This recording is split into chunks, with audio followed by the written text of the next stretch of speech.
Hello again, and welcome to Attention Matters, a podcast from the ADHD Awareness Coalition, where we break down the facts about ADHD and what they mean for real life.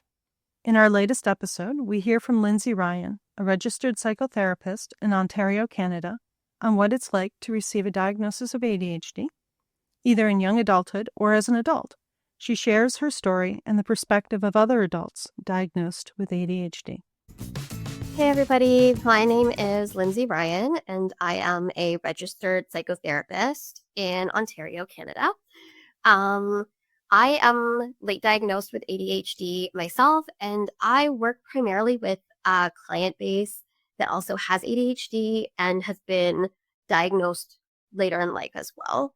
And so I'm gonna share with you a little bit of the experience of sort of a later in life diagnosis and kind of what that means or what that looks like. So first things first, late diagnosis doesn't mean late onset. A lot of people have been struggling internally, quietly for a lot of years. Because that struggle is internal, or because maybe they had a lot of like compensating strategies that worked for them when they were younger. No one could observe, right, that what was going on and that they needed help or support. And so that's why some of the reasons why people are diagnosed later in life. I got my diagnosis around 36. And it actually happened after I had read a book by my friend, Dr. Kara Diamond. And she actually wrote the book for autism. It's called Through the Autism Lens. And I was looking at some of the like the tools and supports that she was suggesting in that book. And I was like, wow, I probably could have used a lot of these when I was a kid. Like, this book is good for anybody. And I was telling her that, and she kind of went, Lindsay, if you're identifying with some of the things in this book that I wrote about autistics, maybe that's something to think about. And so that is when my eyes were kind of opened to this idea of neurodivergency, different things like autism and OCD and ADHD, just looking different in different people. And that's when I kind of did a deeper dive and decided to seek out an assessment myself. For me and for a lot of my clients, getting that diagnosis comes with just an onslaught of emotional experiences.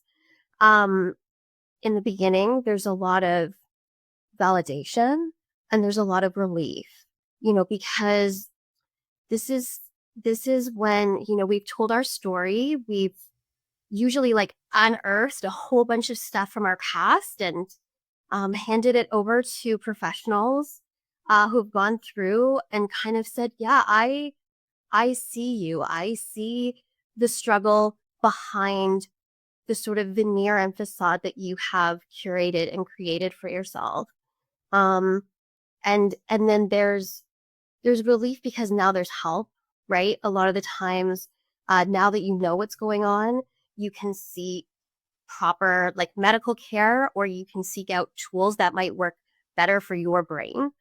And so, yeah, lots of validation, lots of relief, sense of community. A lot of people find,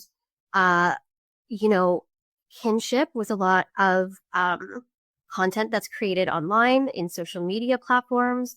And also there's a lot of like grassroots, social groups, support groups, or even therapist led or, community led supports available for ADHD now. And so, finding community, finding connection has also been a positive experience that a lot of my clients have felt, and I have felt myself. And then, there's another side of it too, right? There can be a huge grief experience that comes along with this, because a lot of people will look back at their lives, and in fact, they're sort of asked to look back at their lives during the assessment process. And now you're starting to see where, oh, if I had that support, maybe that would have gone differently. Or you're starting to reprocess memories with this new context, and you're going, oh, maybe I lost that friendship because maintaining friendships is hard for me because of executive functioning, um, requirements in a friendship. Maybe this is why it's hard for me to maintain my basic needs and also a social life and also a career and also a family, which is demanding for everybody. And also with ADHD, there comes with it some extra barriers as well. And so there's some grief processing that kind of has to happen too, with like maybe the kind of life you might have lived had you had those supports earlier. Um, and that can be incredibly disruptive to your life. That can bring up more executive dysfunction as you work through that grief process. It can sometimes feel like a setback, even though it is part of the healing journey and it is progress. There can also be a lot of anger. Uh, a lot of people will look at the adults in their life when they were children and kind of go like, how did you not see this? Or like, how did you allow me to struggle for so long? And that anger can live along with like compassion for our parents and our teachers, and along with the knowledge that we didn't have all the tools we have now back then. And those things can both be true. We can be angry and we can also understand our unique sort of circumstance that led to this. Um, and many more things can come up. Everybody is an individual and everybody is going to have different emotional experiences that come up.